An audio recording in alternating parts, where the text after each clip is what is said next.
Welcome back to my channel. I hope की तुम्ही सर्वजण मस्त आणि मजेत असाल। तर आत्ता वाजले सकाळचे 11:30 आणि घरातलं सर्व आवरून घेतले आणि आता निघाले मी क्लाससाठी। तसा तर क्लासचा टायमिंग सकाळी 11 वाजता असतो, पण आज दोन्ही बॅच म्हणजे कंबाईन घेणार आहे, त्यासाठी आज थोडासा लेट ठेवलेला आहे। आणि आज हे घरी आणि रामला यांच्या जवळच ठेवून जाणार आहे। 2 ते 3 वेळा मी रामला क्लासमध्ये घेऊन गेले, पण खूप जास्त त्रास देतो, तर आज त्यांच्या जवळ ठेवलंय आणि आज नवीन सेशन चालू होणार। तर पाहूयात आज काय घेतात। तसं तर मी व्हिडिओमध्ये तुमच्याबरोबर शेअर करेलच आणि क्लास आज थोडासा एक्स्ट्रा टाइम ठेवला आहे मॅडमनी। तर पाहूयात आता कसं होतंय काय। आणि घरी आल्यानंतर मैसूर पाक देखील मला बनवायचा आहे आणि त्याची रेसिपी तर मी तुम्हाला काय दाखवणार नाही, कारण इथं मागच्या व्हिडिओमध्ये मी तुम्हाला त्याची ऑलरेडी रेसिपी दाखवली आणि राम इथे माझ्या जवळच तुम्हाला आवाज येत असेल। तर चला आता मी जाते क्लाससाठी आणि नेक्स्ट कसं रुटीन वगैरे होते ते तर तुम्हाला व्हिडिओमध्ये पाहायला भेटेलच। तुला यायचं, तुला क्लासला यायचं, काय करायचं, यायचं। बरं चला चला चला चला जाऊ, धराव याला, चला पटकन जायला। मग तुला यायचं क्लासला, खाऊ घेऊन यायचं। तू चॉकी आणू नको, कॅबी आणू तुला, बरं चल। क्लासवरून आल्यानंतर लगेचच मी इथे मैसूर पाक बनवण्यासाठी घेतलेला आणि मैसूर पाकची रेसिपी मी ऑलरेडी आपल्या चॅनलवरती शेअर केलेली आहे, तिथे तुम्ही जाऊन नक्की चेकआउट करू शकता।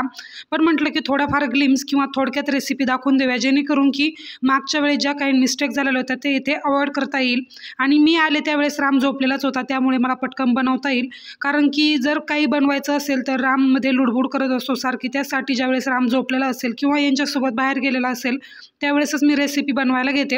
तर सुरुवातीला इथे 2 कप साखरमध्ये मी 1 कप पाणी घेतले, त्याचा आपण इथे शुगर सिरप बनवून घेणार आहोत। तर 1 तारेचा पाक आपल्याला मैसूर पाक बनवण्यासाठी लागणार आहे। तर सुरुवातीला पाक बनवायला ठेवलेला आहे, तर सोबतच आता इथे 2 वाटी मी बेसन घेतलेलं आहे।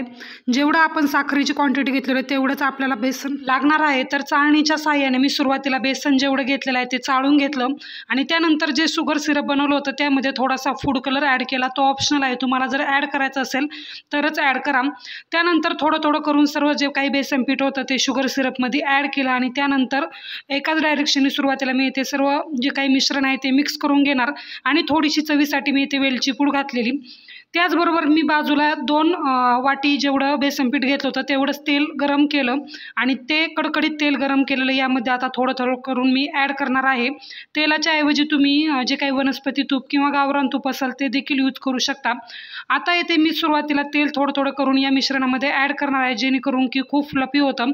आणि थोडीशी बेकिंग पावडर देखील ॲड केलेली आहे। बेकिंग पावडर ॲड केल्यानंतर याला छान अशी जाळी सुटते। बेकिंग पावडर देखील ऑप्शनल आहे, तुम्हाला जर ॲड करायची असेल तर तुम्ही ॲड करा, नाहीतर स्किप केली तरी चालेल। आणि ही सर्व प्रोसेस आपल्याला स्लो फ्लेमवरतीच करायची आहे, जेणेकरून की खाली कढईला काही स्टिक होणार नाही किंवा आपले जे काही मिश्रण आहे ते एकसारखे भाजले जाणार त्यासाठी, कारण की बेसन पीठ भाजण्यासाठी खूप जास्त वेळ लागतो आणि ह्या सर्व ज्या गोष्टी आहेत त्या आपण कधीतरी महिन्यातून किंवा 1 आठवड्यातून एकदा बनवत असतो, त्यासाठी ह्या पदार्थांना वेळ द्या, जेणेकरून की एंड जे काही आउटपुट असेल ते छान निघून येईल।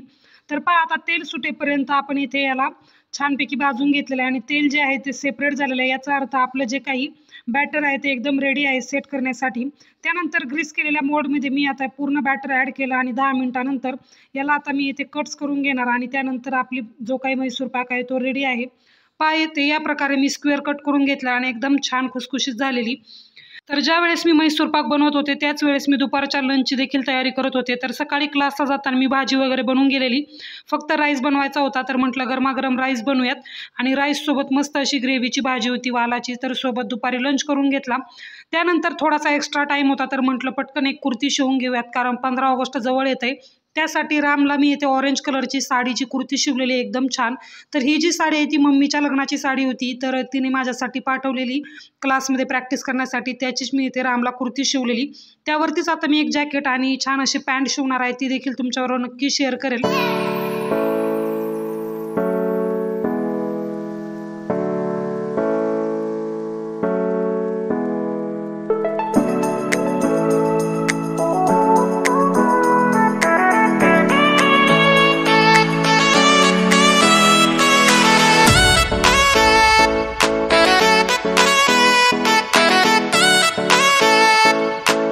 गेले 2 ते 3 दिवस कंटिन्यू इथे पाऊस होत आहे, त्यामुळे कपडे वगैरे जास्त काही सुकत नाही, तरी वॉशिंग मशीनला वगैरे लावल्यानंतर छान ड्राय होऊन होतात, त्यासाठी थोड्या वेळ फॅन खाली वगैरे ठेवले तर छान सुकतात।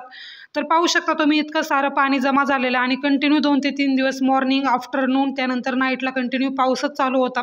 तर सकाळच्या वेळेस म्हटलं की थोडंफार शूट करूयात आणि मॉर्निंगचा व्ह्यू एन्जॉय केल्यानंतर आता वेळ येते ती म्हणजे सकाळच्या नाश्त्याची। तर ऑलरेडी मी डोसा बॅटर रेडी करून ठेवलेलं, फक्त चटणी बनवायची होती आणि पटकन डोसा बनवायचा होता। तर यांना उठायला अजून टाईम होता, तर म्हटलं पटकन येते दूध गरम करून घेते आणि त्यानंतर चहा ठेवते।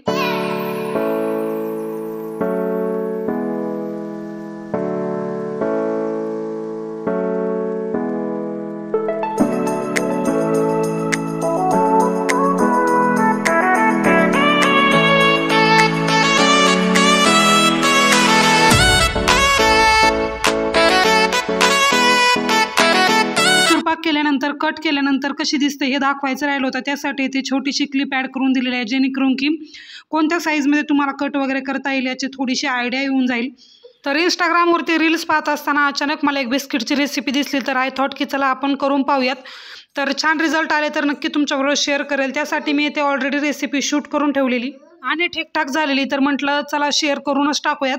तर सुरुवातीला पाऊण वाटी मी इथे वनस्पती तूप घेतलेलं आहे, तुम्ही याऐवजी बटर देखील घेऊ शकता। त्यामध्ये मला डो बनवायचा होता, त्यामध्ये मी तूप घेतल्यानंतर त्याला स्पूनच्या साहाय्याने सुरुवातीला फेटून घेणार आणि त्यामध्ये ॲड करणार आहोत आपण 1 बाउलच्या अराउंड पिठी साखर। तर पिठी साखर माझ्याकडे नव्हती, त्यासाठी मी मिक्सरमध्ये साखर खूप छान बारीक केली आणि त्यानंतर चाळणीच्या साहाय्याने त्याला चाळून घेतलं। अशा पद्धतीने देखील तुम्ही पिठी साखर घरच्या घरी करू शकता। तर पाहू शकता तुम्ही इथे स्पूनच्या साहाय्याने मी सुरुवातीला जो काही मी डालडा घेतला होता तो असा स्मॅश करत आहे, जेणेकरून की एकजीव होईल आणि त्यामध्ये आता मी ॲड करणार आहे पिठी साखर। पिठी साखर ॲड केल्यानंतर हे जे काही मिश्रण आहे ते आपल्याला एकजीव करून छान असं फेटून घ्यायचं आहे, जेणेकरून की त्याला छान फ्लफीनेस येईल।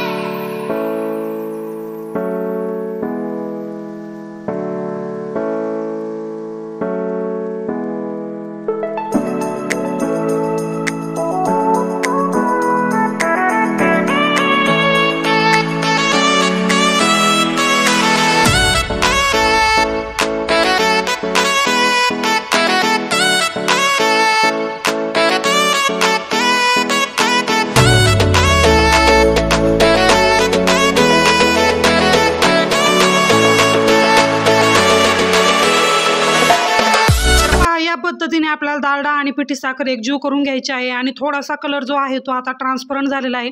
या स्टेजला ओळखून जायचं की पिठी साखर आणि डालडा एकजीव झालेला आहे। तर आता यामध्ये आपण ॲड करणार आहोत 1 बाउल मैदा। तर मैद्याच्या ऐवजी तुम्ही गव्हाच्या पिठाचा देखील यूज करू शकता, जेणेकरून की थोडंसं हेल्दी व्हर्जन होईल।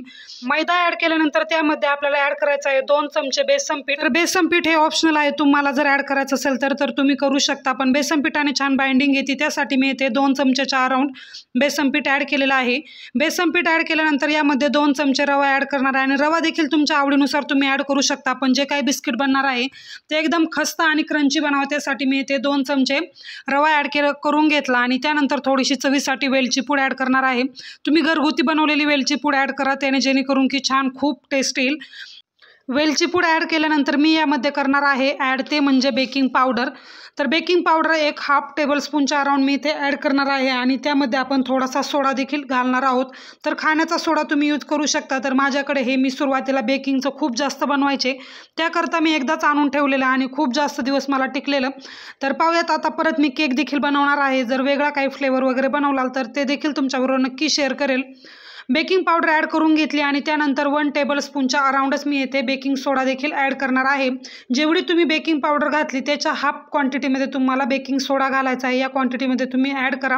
माझ्याकडे मेजरिंग स्पून नाही, याकरता मी थोडंसं अंदाजेच करत असते, किंवा बेकिंगच्या गोष्टी जर करत असताना ज्यावेळेस तुम्ही परफेक्ट मेजरमेंट घेता त्यावेळेस एंड रिझल्ट देखील खूप छान येतो। त्याकरता जर स्पून वगैरे असेल अवेलेबल तर त्यानुसारच तुम्ही ॲड करत जा, जेणेकरून की खूप छान रेसिपी बनून येतील। तर चवीसाठी मी इथे थोडंसं मीठ ॲड केलेलं आहे, 1 पिंचच्या अराउंड असेल। ह्या सर्व गोष्टी ॲड केल्यानंतर आता मी हे सर्व एकजीव करून घेणार। चमच्याच्या साहाय्याने परफेक्ट असं मिक्स होणार नाही, त्यासाठी मी हाताच्या साहाय्याने ते करून घेणार आहे। जेवढ्या हलक्या हाताने तुम्ही करून घेणार तेवढं तुमचं बिस्किट एकदम छान बनणार। जास्त जोर देऊन आपल्याला मिक्स करायचं नाही, एकदम हलक्या हाताने हे सर्व मिक्स करून घ्या। मिक्स झाल्यानंतर थोडंसं 10 मिनटं याला आपण रेस्टिंग टाईम देणार आहोत, जेणेकरून की जो काही रवा आहे तो छान फुगेल आणि त्यानंतर बिस्किट देखील खूप छान होतील। तर पहा, या पद्धतीने मी आता या हलक्या हलक्या हाताने ते मिक्स करून घेतलं आणि हार्डली 10 ते 15 मिनिटामध्ये याचा डो होऊन जातो. या पद्धतीनं डो झालेला आहे. जर तुमचा परफेक्ट डो होत नसेल तर थोडंसं दुधाने किंवा थोड्याशा तुपाच्या साहाय्याने बनवून घेऊ शकता. तर 10 मिनिटं बाजूला ठेवल्यानंतर मी इथे छोट्या साईजच्या आकाराचे गोलाकार पेढे बनवले आणि त्यानंतर थोडासा हाताने प्रेस करत इथे गोलाकार आकार देऊन घेतला. तर त्यानंतर आता थोड्या थोड्या बॅचमध्ये मी याला बेक करून घेणार आहे. अगदी 4 ते 5च क्वांटिटीमध्ये ठेवा, कारण की याची साईज खूप जास्त मोठी होते. तर या पद्धतीने मी थोडंसं गार्निशिंग केलेलं आहे. बदामाच्या साहाय्याने तुम्ही काजू किंवा इतर कोणत्याही ड्रायफ्रूटचा उपयोग करून बेक करू शकता. तर या पद्धतीने बिस्किट फायनल बनले. मध्ये थोडासा प्रॉब्लेम झालेला, पण test wise it's too good. तुम्ही नक्की ट्राय करा आणि लहान मुलं वगैरे जर असेल तर थोडंसं कमी प्रमाणात द्या, कारण की खूप जास्त जंक पदार्थ आपण यामध्ये ॲड केलेला आहे. तर चला मंडळी, आजचा हा व्हिडिओ मी इथेच एंड करते. आय होप की तुम्हाला नेहमीप्रमाणे हा व्हिडिओ देखील पाहायला आवडला असेल. जर व्हिडिओ आवडला असेल तर व्हिडिओला लाईक आणि चॅनलला सबस्क्राईब करायला अजिबात विसरू नका आणि शेजारीच दिलेला बेल आयकॉन देखील प्रेस करा, जेणेकरून की मी जेव्हा व्हिडिओ अपलोड करेल त्याचं नोटिफिकेशन तुम्हाला भेटेल आणि लगेच तो व्हिडिओ तुम्हाला एन्जॉय देखील करता येईल. तर चला, बाय बाय.